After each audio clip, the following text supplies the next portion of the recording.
पर्यटन यहाँ से बढ़ सकता था।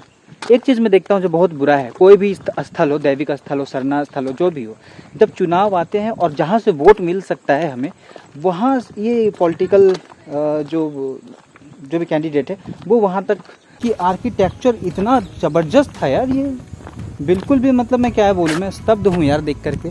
यहाँ एक नाली भी बनाई गई है और बिल्कुल सुरक्षित है उसी टाइम से। क्या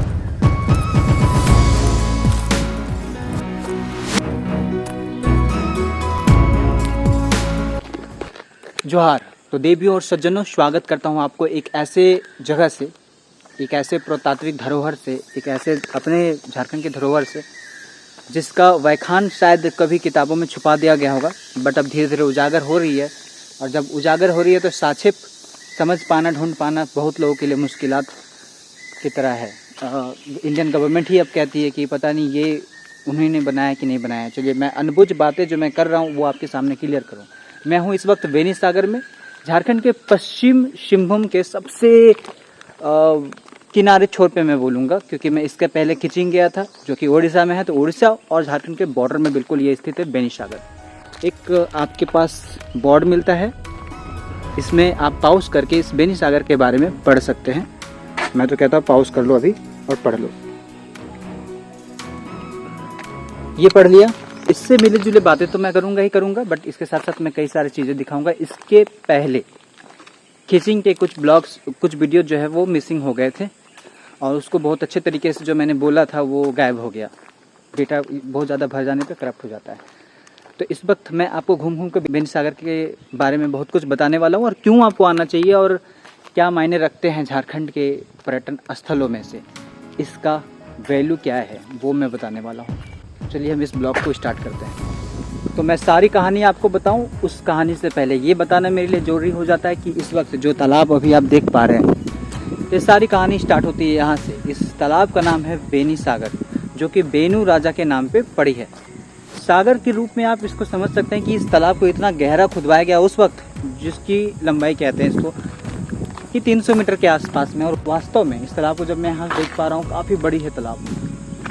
तो जो भी यहाँ के राजा महाराजा रहा करते थे, मतलब मैं कहूँ तो जब सरायकेला खारसवा इंटर किया था ना, उस टाइम से ही राजा महाराजाओं का गढ़ सुनना स्टार्ट कर दिया था। ये गढ़ वो गढ़ वो गढ़। इस तरह से मयूरभंज एक डिस्ट्रिक्ट है। जिस जगह पे मैं हूँ वो मंझगांव ब्लॉक है, मंझगांव प्रखंड, जो कि अपने झारखंड के पश्चिम सिंहभूम जिले में आता है। तो इस इलाके में ये बेनी सागर तालाब का होना ये पुष्टि देता है, ये कहता है कि हमारे यहाँ पे राजा महाराजाओं को कोई जुड़ाव रहा होगा। मैं इसके पूर्व खिचिंग मंदिर भी जब विजिट किया था तो वहाँ पे भी एक म्यूजियम था जो कहा जाता है कि देश के सबसे पुराने म्यूजियम में से एक है, जिनमें भी बहुत साक्ष्य मिले हमें। कई सारे ऐसी चीज़ें रखी हुई हैं, पुरातात्विक विभाग ने रखा हुआ है, जिसको वहाँ से निकाला गया। यहाँ पे मैं दिखाने वाला हूँ, कई सारे सिनेमेटिक शॉट्स दिखाऊंगा जिसमें आपको दिखाऊंगा कि क्या कुछ चीज़ें यहाँ से निकाली गई है। बिल्कुल हमारे सामने भी अभी एक चीज़ और है। मैं बस इन चीज़ों को दिखाने के बाद एक और चीज़ मैं जिक्र करूंगा, आप थोड़ा सा वेट कर लेंगे उसको। बात झारखंड के आज़ाद होने के बाद की है, मतलब झारखंड राज्य जब अलग हुआ था तब। उसके 10 साल के बाद, 9 से 10 साल के बाद ASI मतलब आर्कियोलॉजिकल सर्वे ऑफ इंडिया जो है वो रांची सर्किल का, उन्होंने इस जगह का कार्य करना स्टार्ट किया, वैज्ञानिक खोजबीन जो है वो करना स्टार्ट किया। उसी के अनुसार से एक बोर्ड यहाँ पे और लगा हुआ है। मैं चाहता हूँ इसको कि हर बात की तरह इसमें भी मैं बोलूँ कि इसको पॉज करके पढ़े, क्या लिखे हुए जाने और मेरे साथ इस जगह पे भ्रमण करें। इस भ्रमण करने के साथ साथ इस जगह के बारे में बताऊँ कि यार जब राज्य अलग हुए, आपके पास इतना साल हो गया, और जब मैं बिहार गवर्नमेंट की बात करता हूँ, जब बिहार के अंदर में ये था, तो ये काम था गवर्नमेंट का कि ये पहले से ही इन चीज़ों के बारे में पता करवाएं और इनको थोड़ा सा जीर्णोद्धार करवा करके लोगों के सामने समक्ष रखें, ताकि पर्यटन यहाँ से बढ़ सकता था। एक चीज़ मैं देखता हूँ जो बहुत बुरा है, कोई भी स्थल हो, दैविक स्थल हो, सरना स्थल हो, जो भी हो, जब चुनाव आते हैं और जहाँ से वोट मिल सकता है हमें, वहाँ ये पॉलिटिकल जो भी कैंडिडेट है वो वहाँ तक करते हैं, उसका सृजन या विकास करना चाहते हैं। ये चीज़ मुझे बिल्कुल भी अच्छा नहीं लगता है। भाई कहीं पे भी हो, किसी भी क्षेत्र से, चाहे वहाँ पे आपको वोट मिल रहा है चाहे नहीं मिल रहा है, पर इन चीज़ों का आपको ध्यान रखने की आवश्यकता थी पहले से ही। तो जैसा कि आपने वहाँ पे देखा, खैर ये और बातें, इसमें ज़्यादा संज्ञान आप दें, आप इसमें सोचे विचारे। मेरा काम है कि मैं खोजूँ और घूमूँ और आपको भी घुमाऊँ। तो इस जगह पे मैं हूँ, जाहिर सी बात है कि कोई किसी न किसी प्रकार का ये सभा रहा होगा उस वक्त। जैसे कि मैंने आपको बताया कि मंदिर के किनारे बहुत कुछ होता था, मंदिर वगैरह हो गया या फिर पटशिला हो गया, पढ़ने के लिए कोई चीज़ें हो गई होंगी। तो उन्हीं में से एक चीज़ ये है, ये रहा होगा। बट माँ कसम में उस वक्त की आर्किटेक्चर इतना ज़बरदस्त था यार, ये बिल्कुल भी मतलब मैं क्या बोलूँ, मैं स्तब्ध हूँ यार देख करके। यहाँ एक नाली भी बनाई गई और बिल्कुल सुरक्षित है उसी टाइम से। क्या गजब का आर्किटेक्चर उस टाइम तैयार किया गया था कि युगों युगों तक ये जिंदा रहेगा।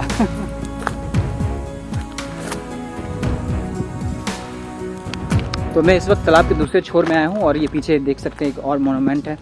मैं आपको बताना चाहूँ कि यहाँ सबसे पहले जो खोज हुई थी वो 1840 और 1875 ईस्वी में दो अंग्रेज़ों के द्वारा में हुई थी। कर्नल टिकेल जो कि 1840 ईस्वी में यहाँ पे आते हैं, इस जगह का दौरा करते हैं और इनका रिपोर्ट अपने सीनियर्स को देते हैं।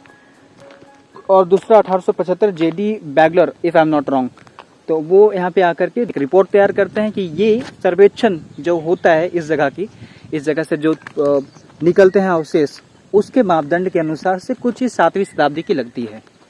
जब भारतीय पुरातात्विक विभाग ने जब इसको अपने हाथों में लिया तो कुछ ऐसे अवशेष भी प्राप्त हुए जो ब्राह्मी और बड़े ही पौराणिक जो भी लिपि थी, उस लिपि के अनुसार से इस जगह का जो इतिहास है तकरीबन ये 5वीं शताब्दी के आसपास से स्टार्ट है, ऐसा कहा गया है। और कई सारे ऐसे नाम भी थे जिसको मैंने बोला कि आप रोक करके पढ़ लो, इसलिए ही बोला ताकि मैं अगर उसका नाम मैं ना ले पाऊँ या फिर भूल जाऊँ तो वो आप खुद ही पढ़ लें। तो कई सारे ऐसे शिलाएँ भी मिली है। एक किसी प्रियांगु नाम के व्यक्ति का वहाँ पे जिक्र किया गया जिनको चारों वेदों की ज्ञान जो है वो मिली है, उनको प्राप्त थी। तो कई सारे ऐसे चीज़ें मिल रखे हैं, महिषासुर मर्दनी, गणेश जी, सूर्या, लोपोलिस और कई सारे ऐसे चीज़ों के बारे में यहाँ पे जिक्र मिलती है। चलिए हम आगे आपको म्यूजियम दिखाएं और वो जहाँ पे खुदाई हुई और कई सारी चीज़ें मिले उन चीज़ों को मैं दिखाऊं आपको। तो उस तालाब को देखने के बाद मैं अब आपको मूर्ति गृह लेकर के जाना चाहता हूँ। आपको जो स्कल्पचर शेड है, मतलब जो एक म्यूजियम टाइप से, उसमें आपको लेकर के जाना चाहता हूँ, दिखाना चाहता हूँ कि क्या कुछ इन खुदाई से प्राप्त हुई है जो चीज़ें हैं। कई सारे देवताओं की मूर्ति है, लाइक सूर्य देव, कुबेर और बहुत सारे ऐसे चीज़ें हैं जिस अभी इस वक्त आप देख भी पा रहे होंगे, पढ़ भी पा रहे होंगे।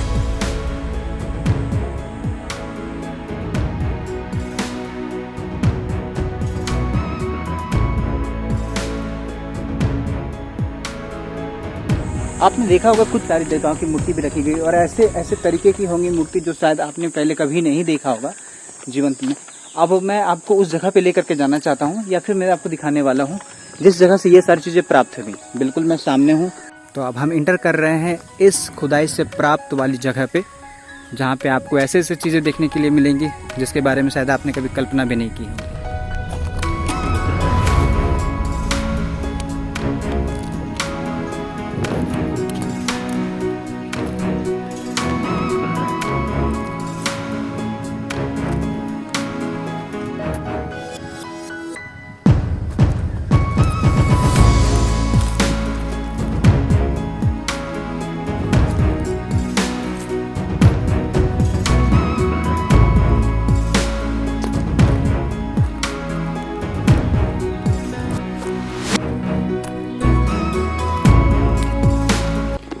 यार मैं सबसे ज़्यादा स्तब्ध हूँ ये सारे जो मोटे मोटे यहाँ पे पत्थर नुमा देख रहे हैं ना, इन चीज़ों को देख कर इनकी फॉर्म कैसे बनी है ये मुझे समझ में नहीं आ रहा। बिल्कुल ये पत्थर भी नहीं लगता, ईंट भी नहीं लगता, गजब की स्ट्रक्चर बनी हुई है।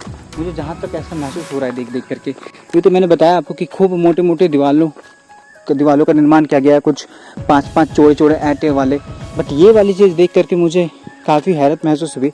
यूँ तो खूब सारे मंदिर आप देख रहे हैं, छोटे छोटे मंदिर देख रहे हैं भोलेनाथ जी के, एक यहाँ पे देख लिया बड़ा सा, एक छोटा सा आप यहाँ पे भी देख सकते हैं। तो ऐसे कई सारे हैं, बट ये चीज़ें मुझे समझ में नहीं है कि ये किससे बना गया है, किन चीज़ों का यूज किया गया है, अब बताएं। और उस टाइम का रड आप देख सकते हैं, देखिए बताइए उस टाइम में भी ऐसे रडों का यूज़ किया जाता था।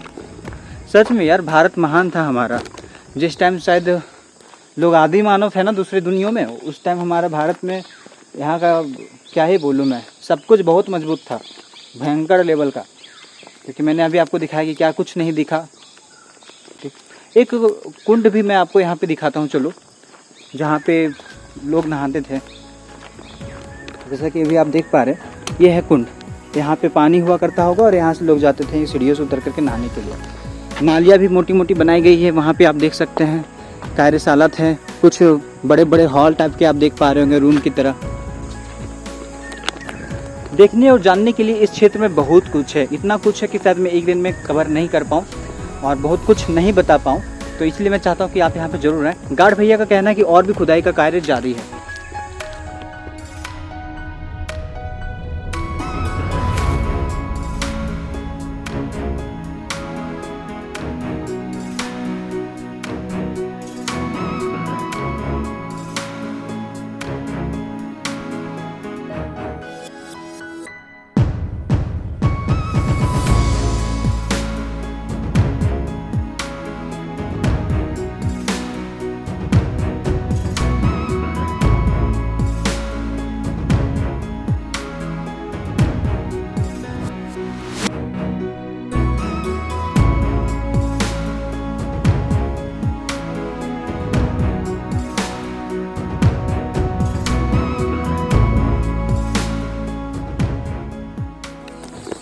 तो आइए गाइस, अब हम इस शॉर्टकट वाले रास्ते से आपको ले करके जाएं जहाँ पे गार्ड भैया लोग बोले हुए थे कि बहुत सारी मूर्तियाँ हैं शिवलिंग की, तो इस रास्ते से हम जाएं। चलिए चलते हैं।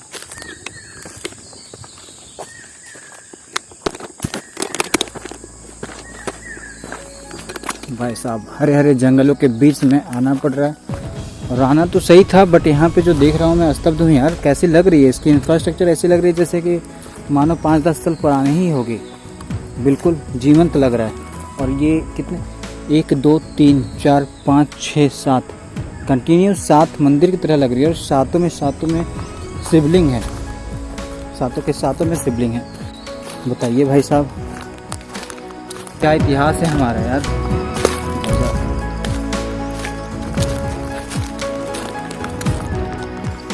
तो अगर आप मेरा पॉइंट ऑफ व्यू जानना चाहेंगे इस जगह को लेकर के, तो मैं बस इतना ही कहना चाहूँगा, जब ये बिहार राज्य में था तब ये बिहार सरकार का काम था कि कम से कम हम इस चीज़ को इतना ज़्यादा डेवलप कर दें, इतना ज़्यादा डेवलप करें कि ये एक पहचान के तौर पे बन जाए। अगर ये चीज़ें पहले ही स्टार्ट हुई होती तो शायद हमारी एक अलग पहचान होती। और मुझे ये भी पता है कि पश्चिम सिंहभूम के लोग तो जानते होंगे 85 किलोमीटर की डिस्टेंस बनती है यहाँ से शायद चाईबासा की, जैसा कि मैंने देखा है। और मुझे लगता है कि यार ये वाला जगह थोड़ा सा और डेवलप होता है। यहाँ के गांव में आप देखेंगे कि वो सुविधाएं नहीं है, पर यहाँ पे जब लोग घूमने के लिए आते तो कई सारी चीज़ों को लेकर के आते, मतलब अपॉर्चुनिटीज़ रोज़गार के लेकर के आते। मुझे लगता है कि ये पहले से ही काम कर देना चाहिए था, यहाँ पे स्टार्टिंग कर देना चाहिए था। खैर, अब जब हुई है तो मुझे लगता है कि गवर्नमेंट को इसमें विशेष ध्यान देने की आवश्यकता है, ताकि यहाँ पे इसके थ्रू से रोज़गार बढ़े और बेहतरीन तरीके से बढ़े। चलिए, तो हम इस ब्लॉग को अब यहीं पे एंड करते हैं। उम्मीद करता हूँ बेनी सागर वाला ये ब्लॉग आपको अच्छा लगा होगा, सिनेमैटिक शॉट्स अच्छे लगे होंगे। मैं चाहता हूँ कि आप अपने स्तर से भी यहाँ पे आकर के घूमें, बेहतर तरीके से जानें, और झारखंड पैदल यात्रा के मेरे कार्यों में सहयोग भी करें, क्योंकि मेरा एक ही मोटिव है कि यहाँ की झारखंड की संस्कृति कला को बढ़ाना, यहाँ के इतिहास को बढ़ाना। तो वीडियोज़ तो ठीक है आपने देखा, बट अगर आप यहाँ पर आकर के घूमेंगे तो शायद मुझे लगता है कि वो ज़्यादा बेहतर होगा।